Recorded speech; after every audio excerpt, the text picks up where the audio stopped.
นุษย์นุษย์ผู้ชายก็ดีผู้ที่ยังไม่ได้ฝึกควรเพื่อจะฝึกได้ชื่อว่าปุริสธรรมาในคำนะว่าปุริสธรรมสารถีนั่นจริงอย่างนั้นแม้สัตว์ดิลฉาน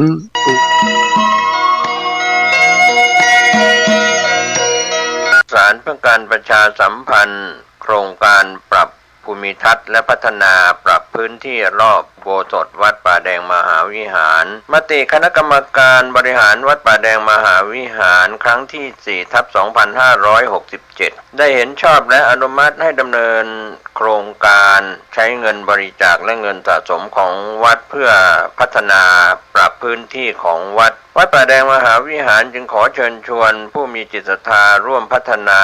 เพื่อถวายเป็นพระราชกุศลถวายพระเจ้าสามฝั่งแกนและพระเทวีพระเจ้าติโลกราชพระเมืองแก้วและอดีตเจ้าอาวาสวัดป่าแดงมหาวิหารมีพระญาณคัมภีร์พระมหาสวามีโพธินันทะครูบาเจ้าศรีวิชัยพระอธิการอินแก้วอรินทโรครูบาอ่องขอเชิญชวนผู้มีจิตศรัทธามีเจตนาร่วมในข่าวครั้งนี้โอนเงินผ่านธนาคารกรุงไทยสาขาสุเทพชื่อบัญชีวัดป่าแดงมหาวิหารเลขที่บัญชี521064750สอบถามรายละเอียดเพื่อร่วมทำบุญได้ที่0818815690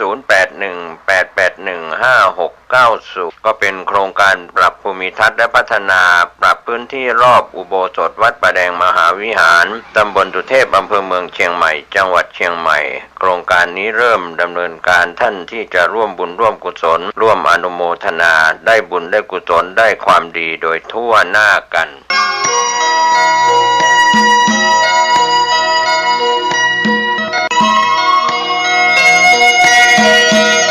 ข่าวสารเพื่อการประชาสัมพันธ์งานบุญงานกุศลขอเชิญทำบุญทอดผ้าป่าสามัคคีสร้างศาลาปฏิบัติธรรมพรหมสิทธิ์และขอเชิญร่วมทำบุญ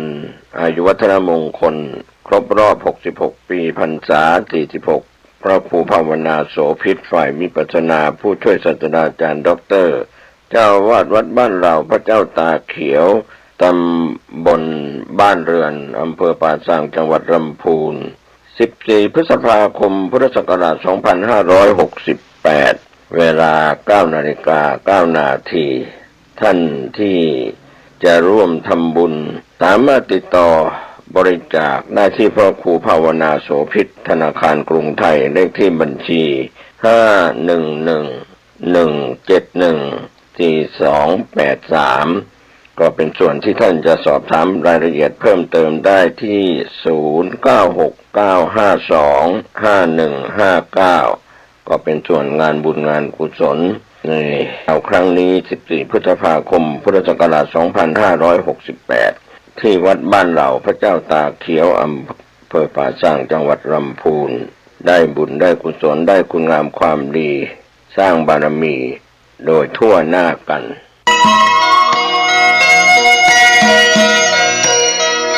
ชยาสนากตาโพธาเชตวามารังสวาหานังจตุสาจาสพังรสังเยปิเวงสุนราสภาตันหังกราทโยโพธาอันทเวสตินายกาสัพเพปเตนทิตามัยหังมาตะเกเตมุนิสราสิเสปเตนทิโต